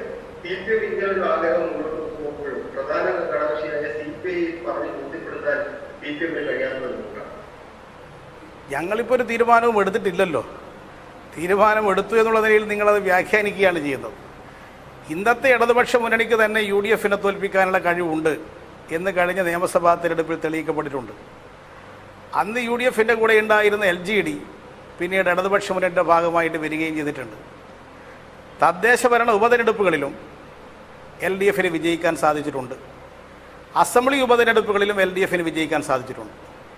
പക്ഷെ മുന്നണിയെ സംബന്ധിച്ച് ഞങ്ങൾക്കുള്ള കാഴ്ചപ്പാട് CPIMന് കേരളത്തിൽ തനിച്ച് ഭരണം കിട്ടുന്നൊരു സാഹചര്യം വന്നാലും ഞങ്ങൾ മുന്നണിയായിട്ട് തന്നെയേ മത്സരിക്കുള്ളൂ. ഞങ്ങൾക്ക് ഒറ്റയ്ക്ക് ഭരണം കിട്ടുമോ എന്നുള്ളത് നോക്കിയിട്ടല്ല വിവിധ കക്ഷികളുമായിട്ട് ധാരണയും നീക്കുപോക്കും മുന്നണിയും ഉണ്ടാക്കുന്നത്. ഇടതുപക്ഷ ജനാധിപത്യ പ്രസ്ഥാനത്തെ കൂടുതൽ വിപുലീകരിക്കാൻ സാധ്യമാകുന്ന അവസരങ്ങൾ ഞങ്ങൾ ഉപയോഗിക്കും. CPMന് മാത്രം ജയിക്കാൻ പറ്റുന്ന കുറേയധികം പഞ്ചായത്തുകൾ സംസ്ഥാനത്തുണ്ട്. ആ പഞ്ചായത്തുകളിലും മറ്റൽ ഘടകകക്ഷികളുമായി നമ്മൾ മുന്നണി ഉണ്ടാക്കിയിട്ടാണ് മത്സരിക്കുന്നത്.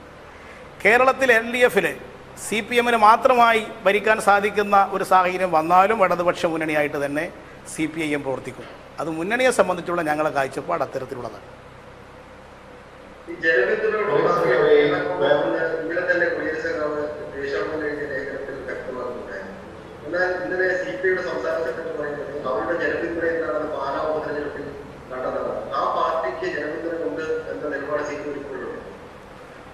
UDFനകത്ത് ജനപിന്തുണയുള്ള കക്ഷികളൊന്ന് കോൺഗ്രസും മുസ്ലിം ലീഗും കഴിഞ്ഞാൽ ആ മുന്നണിക്കകത്ത് കേരള കോൺഗ്രസിനാണ് ജനപിന്തുണയുള്ള ഒരു കക്ഷി. ഒരു തെരഞ്ഞെടുപ്പിൽ തോറ്റു എന്നുള്ളത് കൊണ്ട് ഞങ്ങളും ചില തെരഞ്ഞെടുപ്പിലൊക്കെ തോറ്റിട്ടില്ലേ? അതുകൊണ്ട് ഞങ്ങൾക്ക് ഒരു അസംബ്ലി തെരഞ്ഞെടുപ്പിൽ തോറ്റതുകൊണ്ട് ജനപിന്തുണയില്ല എന്ന് പറയാൻ സാധിക്കുമോ? പിന്നെ ഒറ്റയ്ക്ക് മത്സരിച്ച് കഴിഞ്ഞാൽ ഓരോരുത്തരുടെ സ്വാധീനം എന്താണ് എന്നുള്ളത് സ്വാഭാവികമായിട്ടും കാനൻ രാജേന്ദ്രൻ പറഞ്ഞ് ശരി തന്നെയാണ്. ഒറ്റയ്ക്ക് മത്സരിച്ചാൽ ഓരോരുത്തർക്കും സ്ഥിതി എന്താകുമെന്നുള്ളത് മുൻകാല അനുഭവങ്ങളുണ്ട്. ഇപ്പോൾ ഒരാളും ഒറ്റയ്ക്ക് മത്സരിക്കുന്നില്ലല്ലോ കേരളത്തിൽ. 1965 ഒറ്റയ്ക്ക് മത്സരിച്ച അനുഭവം നമുക്കുള്ളത്. അതിനുശേഷം കേരളത്തിൽ ആരും ഒരു പാർട്ടിയും ഒറ്റയ്ക്ക് മത്സരിച്ചിട്ടില്ല. 1965 ഓരോ പാർട്ടി കിട്ടിയ സീറ്റുകളും മുന്നണിയുമൊക്കെ ചരിത്രത്തിൻ്റെ ഭാഗവുമാണ്. അതുകൊണ്ട് CPI സെക്രട്ടറി കാനൻ രാജേന്ദ്രൻ പറഞ്ഞതിനോട് വിയോജിക്കേണ്ടുന്നൊരു കാര്യം ഈ പ്രശ്നത്തിലില്ല. ഒറ്റയ്ക്ക് നിന്നാൽ ആരും ഒരു ശക്തിയല്ല എന്ന് അദ്ദേഹം പറഞ്ഞത് ശരി തന്നെയാണ്. കേരള കോൺഗ്രസ് പൊതുവിൽ മാറ്റി നിർത്തിയാൽ ഇപ്പോൾ ഈ ജോസ് വിഭാഗം എത്രത്തോളം സ്വാധീനമുള്ളവരാണ്? മധ്യതിരുവിതാംകൂറടക്കം അവരുടെ ശക്തി എങ്ങനെയാണ് CPM നോക്കിക്കാണുന്നത്? ഇന്നത്തെ നിലയിൽ പല സ്ഥലത്തു നിന്നും കിട്ടുന്ന റിപ്പോർട്ട് കേരള കോൺഗ്രസിനകത്ത് ജോസ് വിഭാഗത്തിന് പല സ്ഥലത്തും സ്വാധീനമുണ്ട് എന്നുള്ളത് തന്നെയാണ്. അത് ഓരോ പാർട്ടികളും ഇപ്പോൾ CPM നോക്കുമ്പോൾ CPM അത്ര സ്വാധീനം ഉണ്ടോ എന്ന് ചോദിച്ചാൽ ഉണ്ടാവില്ല. അവരുടെ സ്വാധീനം അവരുടേതായ ചില മേഖലകളിലാണ്. കേരളത്തിലാകെ എല്ലാ മണ്ഡലങ്ങളിലും ഒരേപോലെ സ്വാധീനമുള്ളൊരു കക്ഷിയല്ല കേരള കോൺഗ്രസ്. മുസ്ലിം ലീഗ് അവരുടെ കേന്ദ്രങ്ങളിലാണ് സ്വാധീനമുള്ളത്. കേരളത്തിലാകെ എല്ലാ മണ്ഡലത്തിലും ഒരുപോലെ സ്വാധീനമില്ല. പക്ഷെ ചില മണ്ഡലങ്ങളിൽ കേരള കോൺഗ്രസിന് UDFനെ വിജയിപ്പിക്കാനും UDFനെ തോൽപ്പിക്കാനും കഴിയും. അതാണ് ഈ കക്ഷികൾക്ക് ഓരോ പാർട്ടികൾക്കുമുള്ള സ്വാധീനം വിലയിരുത്തുമ്പോൾ പ്രധാനമായി കേരള രാഷ്ട്രീയത്തിൽ മുന്നണി സംവിധാനത്തിൽ പരിശോധിക്കപ്പെടുന്നത്.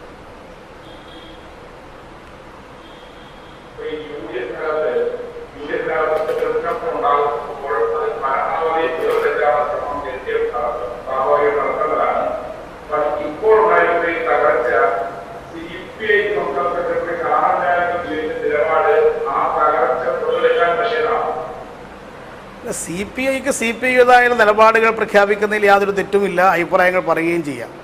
ഞങ്ങൾ അന്തിമ തീരുമാനമെടുക്കുന്നതിന് മുമ്പ് CPIയുമായി കൂടി ചർച്ച ചെയ്തിട്ട് മാത്രമേ നിലപാടുകൾ സ്വീകരിക്കുകയുള്ളൂ. CPMുമായി ഒരു തർക്കവും ഇപ്പോൾ കേരള രാഷ്ട്രീയത്തിലില്ല. അതുകൊണ്ട് കൂടുതൽ തർക്കങ്ങൾ രണ്ട് പാർട്ടികൾ തമ്മിൽ ഉണ്ടാക്കാൻ ഞങ്ങൾ ഉദ്ദേശിക്കുന്നുമില്ല. CPIയുമായിട്ടുള്ള ഏത് പ്രശ്നങ്ങളും ഞങ്ങൾ പരസ്പരം ചർച്ച ചെയ്യാറുണ്ട്. ഇത് സംബന്ധിച്ചുള്ള കാര്യങ്ങളും കൂടുതൽ വ്യക്തത വരുത്താൻ അത്തരത്തിലുള്ള പരിശോധന ഞങ്ങൾ തമ്മിൽ നടത്തും. LDFനകത്തും ചർച്ച ചെയ്തിട്ട് മാത്രമേ ഏതൊരു കാര്യവും തീരുമാനിക്കുകയുള്ളൂ. അങ്ങനെ ചർച്ച ചെയ്യപ്പെടുന്നൊരു സ്ഥിതിയിലേക്കൊന്നും ഇപ്പോൾ കാര്യങ്ങൾ എത്തിയിട്ടില്ല എന്നതാണ് വസ്തുത.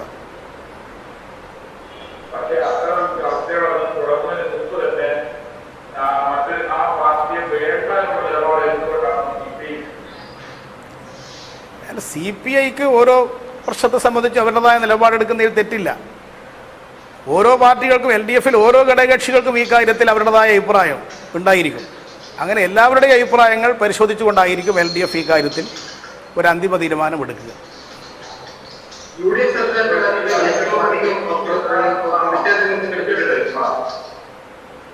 ഇങ്ങനെ UDF സർക്കാരിന്റെ കാലത്ത് വലിയ രീതിയിൽ ഇടതുമുന്നണിയാണ് വാക്കോഴായിരുന്നത്. ആ അഴിമതിയുമായി ബന്ധപ്പെട്ട് വലിയ രീതിയിലുള്ള പ്രതിഷേധങ്ങൾ ഇടതുമുന്നണി കേരളത്തിലുടനീളം സംഘടിപ്പിക്കുകയും ചെയ്തു. അത് സംബന്ധിച്ച് പ്രതിയായിട്ടുള്ള ആൾ തന്നെ ഇപ്പം ജീവിച്ചിരിക്കുന്നില്ല. അപ്പം അത്തരം കാര്യങ്ങളെല്ലാം ഇതിനു മുമ്പ് തന്നെ ചർച്ച ചെയ്യപ്പെട്ട വിഷയങ്ങൾ മാത്രമേ ഉള്ളൂ. അതൊരു പുതിയ വിഷയമല്ല.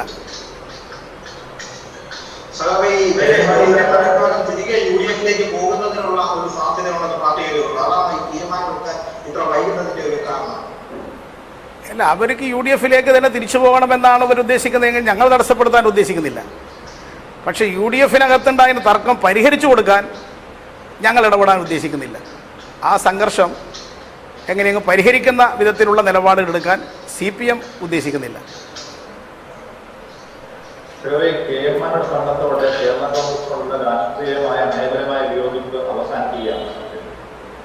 അല്ല, അതിപ്പോൾ അതൊരു വിഷയമല്ല.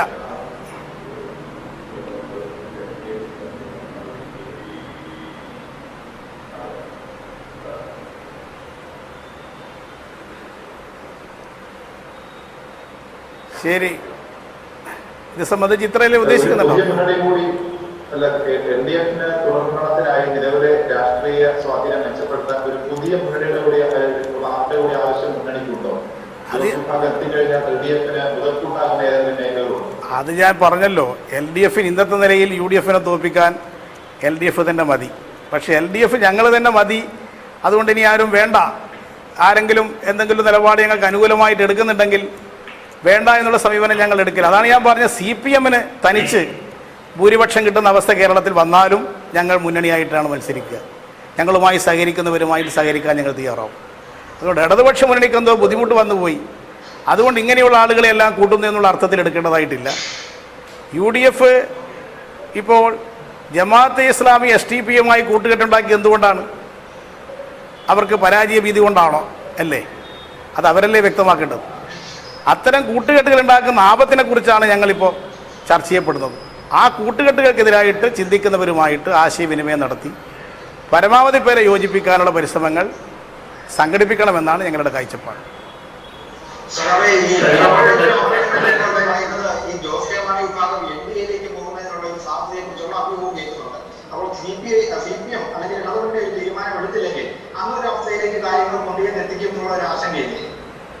ജോസ് കെ മാണി വിഭാഗം എന്ത് നിലപാട് സ്വീകരിക്കണം എന്ന് അവരാണ് തീരുമാനിക്കേണ്ടത്.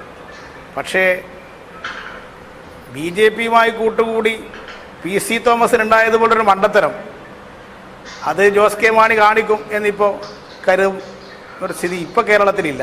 ഭാവിയിൽ എന്ത് വരുമെന്നുള്ളത് പറയാൻ സാധിക്കില്ല.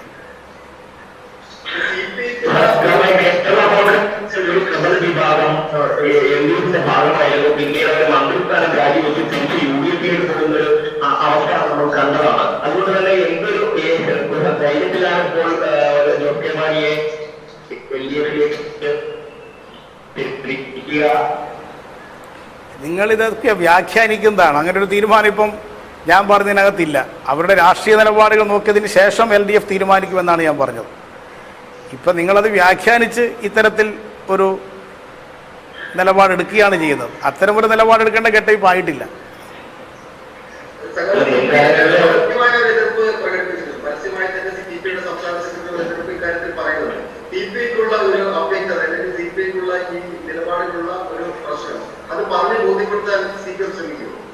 CPI എന്ത് നിലപാട് സ്വീകരിക്കണമെന്ന് തീരുമാനിക്കേണ്ട CPM അല്ല. അതുപോലെ CPM എന്ന നിലപാട് സ്വീകരിക്കണമെന്ന് മറ്റൊരു പാർട്ടിയും നിർദ്ദേശിക്കാനും പാടില്ല. അത് ഓരോ പാർട്ടികൾക്കും അർഹതപ്പെട്ടിട്ടുള്ള കാര്യമാണ്. LDF ഒരു തീരുമാനത്തിലേക്ക് പോകുമ്പോൾ ഘടകകക്ഷികളായ എല്ലാവരുടെയും അഭിപ്രായം പരിഗണിച്ചുകൊണ്ടായിരിക്കും അന്തിമ തീരുമാനമെടുക്കുക. അത് CPIക്ക് മാത്രമല്ല, LDFിലെ എല്ലാ ഘടകകക്ഷികൾക്കും ഇത് സംബന്ധിച്ചുള്ള അഭിപ്രായങ്ങൾ എന്താണെന്ന് പരിശോധിച്ചുകൊണ്ടായിരിക്കും LDF ഒരു തീരുമാനത്തിലേക്ക് എത്തുക. ഇത് LDFുമായി സഹകരിക്കേണ്ട ഒരു സാഹചര്യം വരികയാണെങ്കിൽ ആ ഘട്ടത്തിൽ ചർച്ച ചെയ്യപ്പെടേണ്ട ഒരു കാര്യം മാത്രമാണ്. ഈ ജോസ് കെ മാണി കഴിഞ്ഞ ദിവസം വാർത്താസമ്മേളനം നടത്തിയപ്പോൾ പറഞ്ഞത് കുറച്ച് നാള് ഒരു മുന്നണിയുടെയും ഭാഗമായി നിൽക്കാതെ സ്വതന്ത്രമായി നിൽക്കാനാണ് തീരുമാനിച്ചിട്ടുള്ളത് എന്നാണ്. അത് നേരത്തെയും അവർ കുറച്ചു കാലം സ്വതന്ത്രമായി ജോസ് കെ മാണിയും മറ്റേ PJ ജോസഫും എല്ലാമുള്ള കേരള കോൺഗ്രസ് സ്വതന്ത്ര നിലപാട് സ്വീകരിച്ച് പ്രവർത്തിച്ചവരാണ്. പിന്നീടാണല്ലോ ചെങ്ങന്നൂർ ഉപതെരഞ്ഞെടുപ്പിന്റെ ഘട്ടത്തിൽ അവർ തിരിച്ചുപോയത്. അതുകൊണ്ട് തനിച്ച് നിൽക്കുന്നൊരു സാഹചര്യം കേരളത്തിലെ ഏതെങ്കിലും രാഷ്ട്രീയ പാർട്ടി ഒരു മുന്നണിയുമില്ലാതെ നിൽക്കുന്നൊരു സാഹചര്യം വരുമെന്ന് ഞാൻ കാണുന്നില്ല. അത് ഭാവിയിൽ പരിശോധിക്കപ്പെടേണ്ടുന്നൊരു കാര്യമാണ്.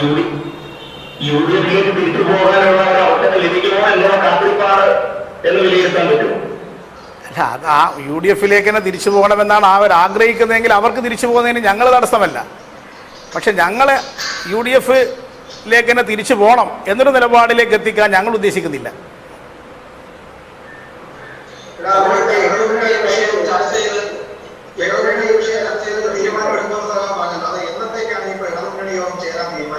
അതിൻ്റെ ഡേറ്റൊന്നും ഇപ്പം തീരുമാനിച്ചിട്ടില്ല. സന്ദർഭത്തിനനുസരിച്ച് തീരുമാനിച്ച് ഉചിതമായ തീരുമാനം ഉചിതമായ സമയത്ത് കൈക്കൊള്ളും.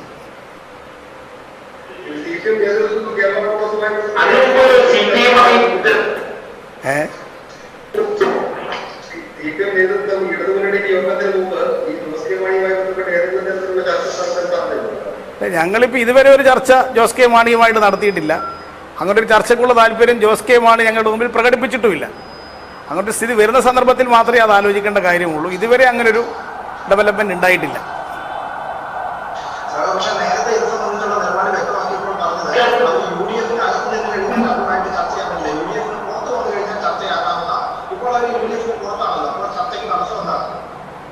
അല്ല, UDF പുറത്ത് വന്നപ്പോൾ അവരുടെ രാഷ്ട്രീയ നിലപാടിപ്പം പ്രഖ്യാപിച്ചിട്ടില്ല.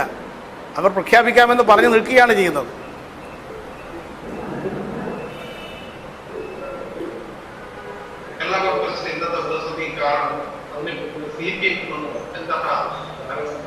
എങ്ങനെ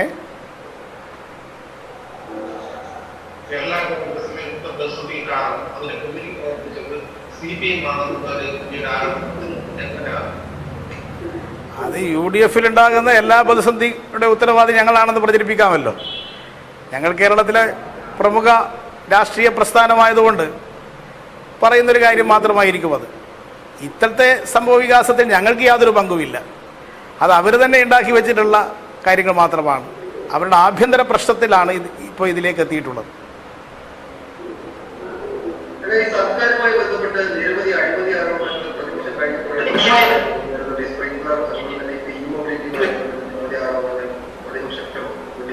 CPM നേതൃത്വത്തിൽ ഉയർന്നിരുന്ന ആരോപണങ്ങൾ എല്ലാ ഘട്ടത്തിലും പരിശോധിക്കുമ്പോൾ CPM നേതൃത്വം പറയുകയും ചെയ്തിട്ടുണ്ട്. ഇപ്പോൾ ഉയർന്നുകൊണ്ടിരിക്കുന്ന ഈ കോംപ്ലീറ്റുമായി ബന്ധപ്പെട്ട വിഷയം ഇത് അടിസ്ഥാനരഹിതമായ ആരോപണങ്ങൾ ഉന്നയിച്ചിട്ട് പാർട്ടി നേതൃത്വം പരിശോധിക്കുമെന്ന് ചോദിക്കുന്നതിൽ എന്താ അർത്ഥമാണുള്ളത്? അവർക്ക് വ്യക്തമായ തെളിവുണ്ടെങ്കിൽ വ്യവസ്ഥാപിതമായ മാർഗങ്ങളിൽ കൂടി വിജിലൻസിനെ സമീപിക്കാം, കോടതിയെ സമീപിക്കാം. അങ്ങനെ ഒരു തെളിവുമില്ലാത്തത് കൊണ്ടല്ലേ ഇങ്ങനെ പൊയ്വടികൾ വെട്ടിക്കാൻ വേണ്ടി അവർ തയ്യാറാകുന്നത്. ഏതെങ്കിലും ഒരു കാര്യത്തിൽ ഒരു ഉന്നയിച്ച ആരോപണങ്ങൾ അവർ ഉറച്ചു നിൽക്കുന്നുണ്ടോ? ഗുരുതരമായ ആരോപണം ഉന്നയിക്കുക, കുറച്ച് ദിവസം കഴിഞ്ഞാൽ പറയുക ആ ആരോപണം ഗവൺമെൻറ് പറഞ്ഞ വിശദീകരണത്തോടു കൂടി ഞങ്ങൾ തൃപ്തരായി എന്ന് പറയുക. ഇതല്ലേ പ്രതിപക്ഷ നേതാവ് ചെയ്തുകൊണ്ടിരിക്കുന്നത്. കുറച്ച് ദിവസം കഴിഞ്ഞാൽ ഇതും അവർ പറയും ഞങ്ങളിപ്പോൾ തൃപ്തരാണ് എന്ന്. അതുകൊണ്ട് അവർ തന്നെയാണ് ആ കാര്യത്തിൽ തീരുമാനമെടുക്കേണ്ടത്. ഞങ്ങൾക്ക് ഈ കാര്യത്തിൽ യാതൊരുവിധ സംശയവുമില്ല. സംശയം ഞങ്ങൾക്കില്ലാത്ത കാര്യം ഞങ്ങൾ തന്നെയാണ് ചർച്ച ചെയ്യാൻ പോകേണ്ട കാര്യം. അഴിമതിരഹിതമായ കാര്യങ്ങളാണ് ഗവൺമെൻറ് നടത്തുന്നത്. തെറ്റായിട്ട് ഏതെങ്കിലും നടക്കുന്നതായിട്ട് അവർക്ക് തെളിവുകളുണ്ടെങ്കിൽ അവർ അത് പുറത്തു കൊണ്ടുവരട്ടെ. ശരി, എല്ലാ കാര്യങ്ങളും ആയതുകൊണ്ടല്ലേ നിർത്താം. Thank you. CPM സംസ്ഥാന സെക്രട്ടറി കോടിയേരി ബാലകൃഷ്ണൻ മാധ്യമങ്ങളോട് സംസാരിക്കുകയായിരുന്നു. പ്രധാനമായും ജോസ് കെ മാണി വിഭാഗം ഇടതുപക്ഷത്തേക്ക് വരുന്നുണ്ടോ എന്ന ചോദ്യത്തിനുള്ള ഉത്തരമാണ് പരോക്ഷമായി പറഞ്ഞുകൊണ്ടിരുന്നത്. ഈ വിഷയത്തിനകത്ത് ചർച്ച നടന്നിട്ടില്ല. ജോസ് കെ മാണി വിഭാഗം ഇങ്ങോട്ടോ ഇടതുപക്ഷം അങ്ങോട്ടോ ഈ വിഷയത്തിനകത്ത് ചർച്ച നടത്തിയിട്ടില്ല. ഇനി അങ്ങനെ ഒരു തീരുമാനം എടുക്കുന്നുണ്ടെങ്കിൽ തന്നെ അത് കൂട്ടായിട്ടാണ് തീരുമാനിക്കുക.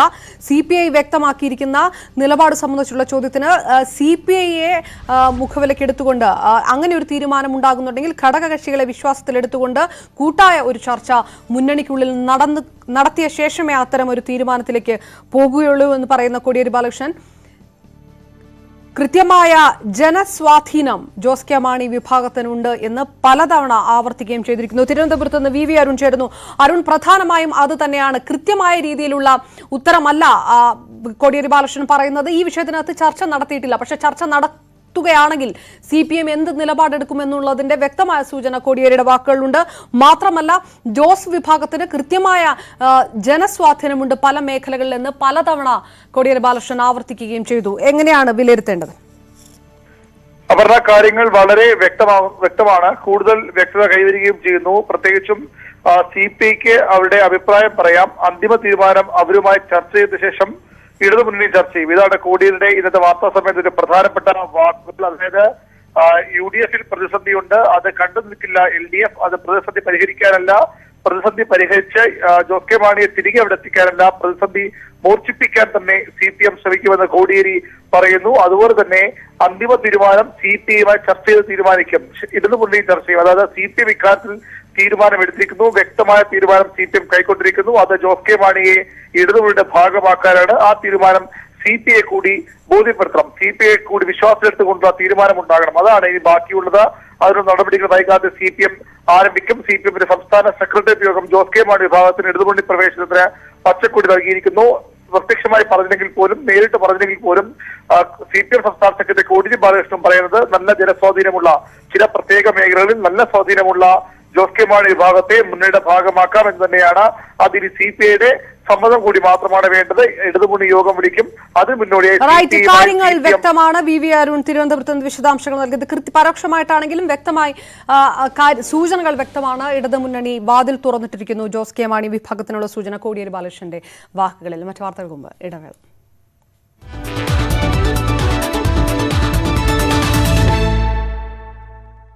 വാക്സിനേഷൻ മിസ് ചെയ്യരുത്. അതുവഴി നമ്മൾ രോഗങ്ങളെ ലോക്ക്ഡൌൺ ചെയ്യും.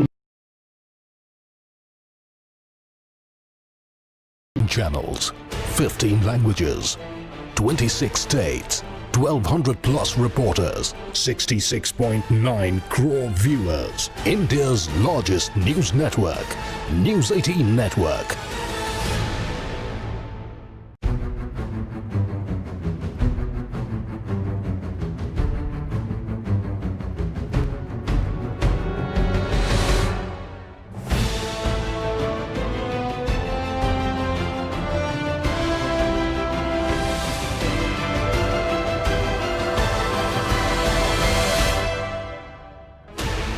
Sixteen channels, 15 languages, 26 states, 1,200 plus reporters, 66.9 crore viewers.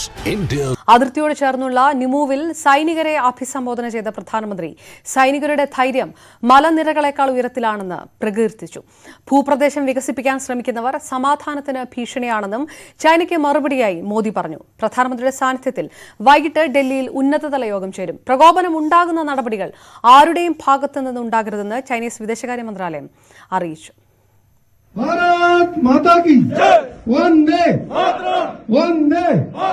പുലർച്ചെയാണ് പ്രധാനമന്ത്രി നരേന്ദ്രമോദി അതിർത്തിയോട് ചേർന്നുള്ള നിമുവിലെത്തിയത്. സംയുക്ത സേനാ മേധാവി ബിപിൻ റാവത്തും കരസേനാ മേധാവി എം നരവാനെയും പ്രധാനമന്ത്രിക്കൊപ്പം ഉണ്ടായിരുന്നു. സമുദ്രനിരപ്പിൽ നിന്ന് 11,000 അടി ഉയരത്തിൽ സ്ഥിതി ചെയ്യുന്ന നിമുവിൽ ITBP വ്യോമ കരസേനാ ഉദ്യോഗസ്ഥരുമായി മോദി ആശയവിനിമയം നടത്തി. ഗൽവാൻ 130 കോടി വരുന്ന ഇന്ത്യൻ ജനതയുടെ അഭിമാനമാണെന്ന് മോദി സൈനികരെ അഭിസംബോധന ചെയ്ത് പറഞ്ഞു. लद्दाख का तो ये पूरा हिस्सा ये भारत का मस्तक है. 130 करोड़ भारतीयों के मान सम्मान का प्रतीक है. ये भूमि भारत के लिए सर्वस्व त्याग करने के लिए हमेशा तैयार रहने वाले राष्ट्रभक्तों की धरती है. ജവാന്മാരുടെ കയ്യിൽ രാജ്യം സുരക്ഷിതമാണ്. സൈനികരുടെ ത്യാഗം താരതമ്യപ്പെടുത്താനാകില്ലെന്നും മോദി. आपकी इच्छा शक्ति आस पास के पर्वतों जितनी अटल है. गलवान घाटी में शहीद हुए अपने वीर जवानों को भी पुनः श्रद्धांजलि अर्पित करता हूं. നിരന്തരം പ്രകോപനം സൃഷ്ടിക്കുന്ന ചൈനയ്ക്കുള്ള മറുപടിയും പ്രധാനമന്ത്രി നൽകി. പിടിച്ചടക്കലിന്റെയും കയ്യേറ്റത്തിന്റെയും കാലം കഴിഞ്ഞു. വരാനിരിക്കുന്നത് വികസനത്തിന്റെ കാലമാണ്. ഭൂപ്രദേശം വികസിപ്പിക്കാൻ ശ്രമിക്കുന്നവർ സമാധാനത്തിന് ഭീഷണിയാണെന്നും മോദി പറഞ്ഞു. विस्तारवाद का युग समाप्त हो चुका है. ये युग विकासवाद का है. विस्तारवाद ने ही मानवता का सबसे ज्यादा हित किया, मानवता को विनाश करने का प्रयास किया. ഗൽവാനിലെ സംഘർഷത്തിൽ പരിക്കേറ്റ് ചികിത്സയിൽ കഴിയുന്ന സൈനികരെ പ്രധാനമന്ത്രി സന്ദർശിച്ചു. പ്രധാനമന്ത്രിയുടെ സന്ദർശനത്തിന് പിന്നാലെ പ്രതികരണവുമായി ചൈന രംഗത്ത് വന്നു. പ്രകോപനമുണ്ടാകുന്ന നടപടികൾ ആരുടെയും ഭാഗത്തുനിന്ന് ഉണ്ടാകരുതെന്ന് ചൈനീസ് വിദേശകാര്യ മന്ത്രാലയം അറിയിച്ചു. National desk news 18. കടൽ കൊലക്കേസിൽ രാജ്യാന്തര ട്രിബ്യൂണൽ വിധി തൃപ്തികരമാണെന്ന് കൊല്ലപ്പെട്ട ജലസ്റ്റിന്റെ ഭാര്യ ഡോറ. എന്നാൽ മക്കൾക്ക് ജോലി നൽകുമെന്ന സർക്കാർ പ്രഖ്യാപനം ഇതുവരെ നടപ്പായിട്ടില്ലെന്നും കുടുംബം ന്യൂസ് 18നോട് പറഞ്ഞു. വി വിനോദിന്റെ റിപ്പോർട്ടിലേക്ക്. എൻറിക്ക ലെക്സിക് കടൽക്കൊലയിൽ ജീവൻ നഷ്ടമായവരുടെ കുടുംബത്തിന് ഇറ്റാലിയൻ സർക്കാർ നഷ്ടപരിഹാരം നൽകണമെന്നാണ് കഴിഞ്ഞ ദിവസം അന്താരാഷ്ട്ര ട്രിബ്യൂണൽ വിധിച്ചത്. അന്ന് ജീവൻ നഷ്ടമായ ഒരാളാണ് കൊല്ലം സ്വദേശി ജലസ്റ്റിൻ. അദ്ദേഹത്തിൻ്റെ ഭാര്യ ഡോറ നമുക്കൊപ്പം ചേരുന്നു. എങ്ങനെയാണ് ഈ കോടതി വിധിയെ കാണുന്നത്? എനിക്ക് വിധി വന്നതിൽ ഞാൻ ഗവൺമെൻറ്റിനെ അനുകൂലിക്കുന്നു. ഇനി ഒരു മത്സ്യത്തൊഴിലാളികൾക്ക് ഇങ്ങനെ ഒരു സംഭവം നടക്കരുത് കടലിൽ. പിന്നെ അർഹതപ്പെട്ട മത്സ്യത്തൊഴിലാളികൾക്ക് നഷ്ടപരിഹാരം നൽകണമെന്ന് ഞാൻ അപേക്ഷിക്കുന്നു. ഇതിൻ്റെ ഒരു നീതി പൂർണ്ണമായ തോതിൽ കിട്ടി എന്ന് താങ്കൾ കരുതുന്നുണ്ടോ? കിട്ടി. അത് നമുക്ക് ജീവനല്ല നമുക്ക് നഷ്ടപ്പെട്ടു പോയത്. ഇനി നമുക്കൊന്നും ചെയ്യാൻ അങ്ങോട്ട് പോകാനൊന്നും ഗവൺമെൻറ് ഇത് നമ്മൾ നീങ്ങിക്കൊണ്ടിരിക്കുന്നു. ജോലി തന്നിരുന്നു, മക്കളുടെ പഠനകാര്യം നേരത്തെ ഉറപ്പ് നൽകിയിരുന്നതാണ്, അവർക്ക് ജോലി കൊടുക്കുമെന്ന് പറഞ്ഞിരുന്നു. അത്തരം കാര്യങ്ങളൊക്കെ പാലിക്കപ്പെട്ടിരുന്നു. എനിക്കൊരു ജോലിയാണ് നമ്മുടെ സർക്കാർ. മക്കൾക്ക് ഇങ്ങനെ പറഞ്ഞിരുന്നത് ഒന്നും ആയില്ല. നമുക്ക് ഞാൻ പഠിച്ചിട്ട് നിൽക്കുക, ഒന്നും ആയില്ല, ജോലിയായിട്ടില്ല. ഈ കൊലപാതകം നടത്തിയവരോട് നേരത്തെ തന്നെ ഈ കുടുംബം ക്ഷമിച്ചതാണ്. അതിന്റെ അടിസ്ഥാനത്തിൽ പരാതി പിൻവലിക്കുന്നതടക്കമുള്ള കാര്യങ്ങളിലേക്ക് പോവുകയും ചെയ്തിരുന്നു. 5 മണി വാർത്ത അല്പസമയം.